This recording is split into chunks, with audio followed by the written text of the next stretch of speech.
In this video, I want us to talk about group 17 elements. Group 17 elements are called the halogens. We look at their electronic configuration, their physical properties, and we'll try to explain the trend in the volatility. So, what are the elements that make up group 17? For group 17, we have fluorine, we have chlorine, we have bromine, and we also have iodine. These are the elements that can be found in group 17, and they are called the halogens. Now, what is unique about them is that they have 7 electrons in their outermost shell. So let's say they have one, they have 7 electrons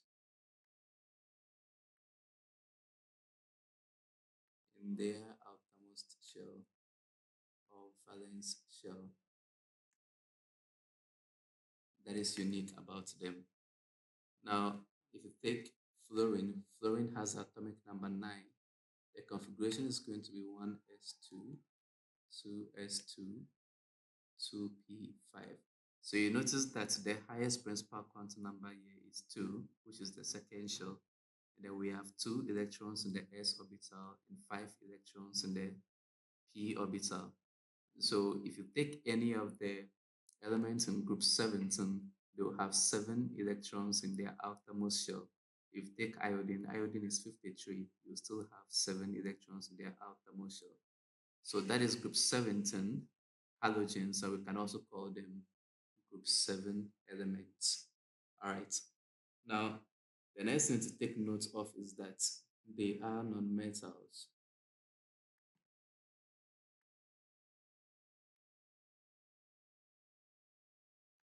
They are non-metals. Okay. Now, usually we have fluorine that exists as gas at room temperature. Chlorine is also a gas at room temperature. Bromine is usually liquid at room temperature, and iodine exists as solid at room temperature. So this is their state. They are non-metals. They are non-metals. Now, at that same room temperature, they exist as diatomic elements. So they exist as diatomic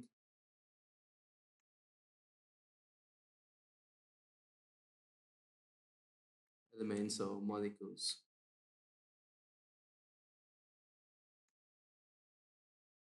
So they are diatomic at room temperature.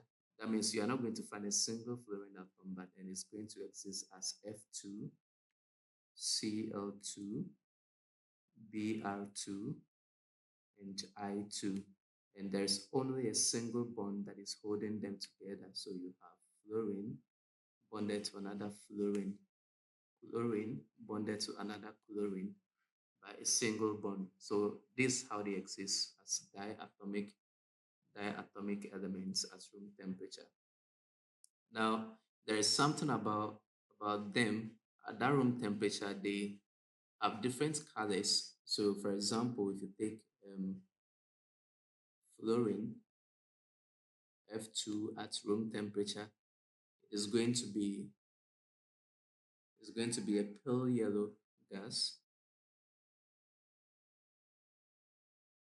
pale yellow gas. And then if you take chlorine, we describe chlorine as a green gas,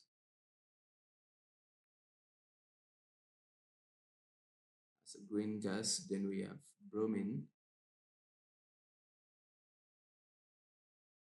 Bromine, remember I said it is liquid, and bromine exists as an orange.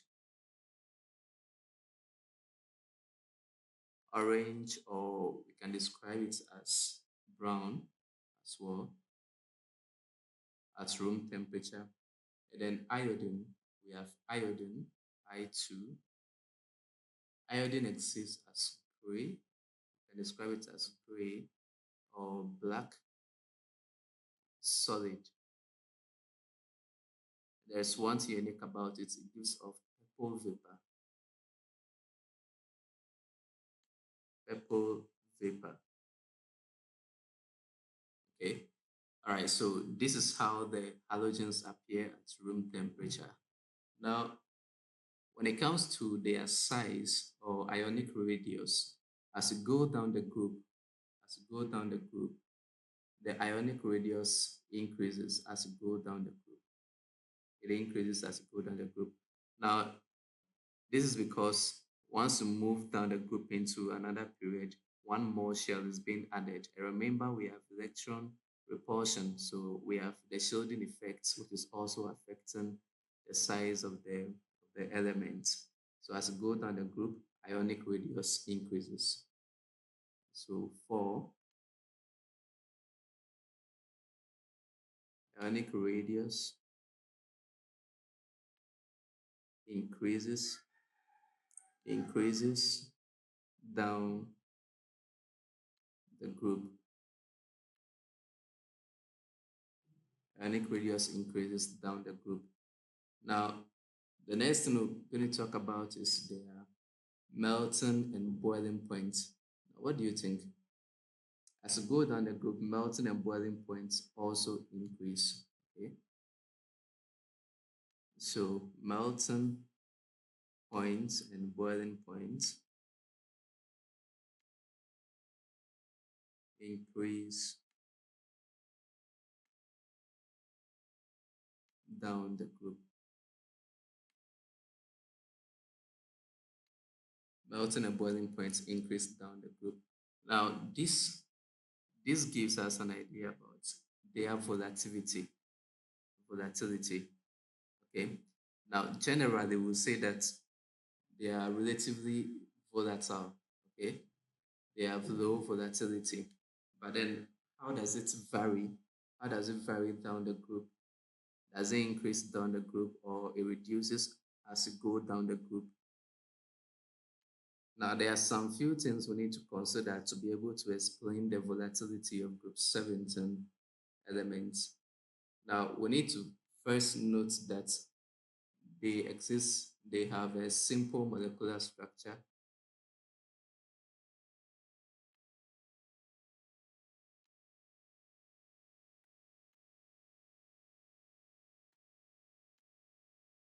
They have a simple molecular structure.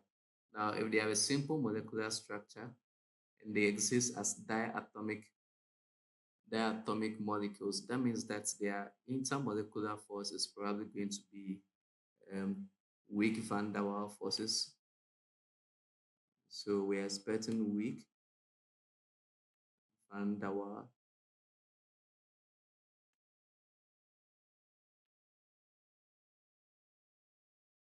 forces. So if we are talking about volatility, then that is the ease with which they vaporize. Okay, the ease with which they vaporize. So we need to overcome these van der Waals forces. Good. So what then happened? For them to display these forces, what accounts for that is instantaneous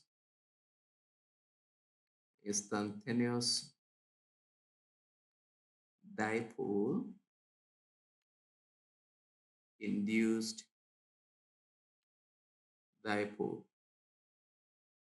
Now what that means is if you take a molecule like fluorine, since they have equal electronegativity, is there's not going to be any net polar effect on it. So it's not going to be a dipole, but at a particular instance, there's going to be a shifting of electron, which is going to induce a nearby molecule to become slightly polar.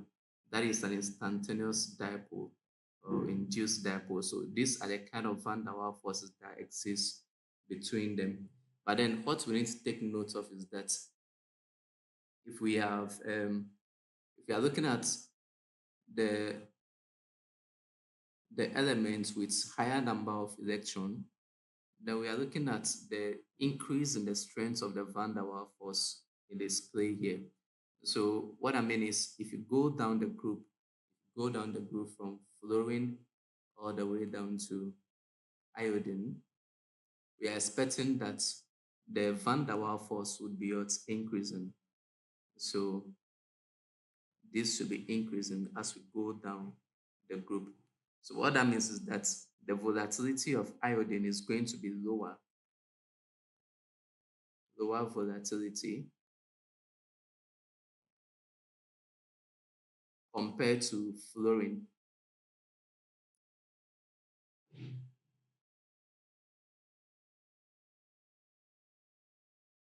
So we should be able to explain this. As we go down the group, the size of the molecule increases. So the van der Waals force becomes stronger compared to the light halogens like fluorine and chlorine. So as we go down the group, volatility decreases. All right. So this is what we are talking about today. I'll see you in the next video.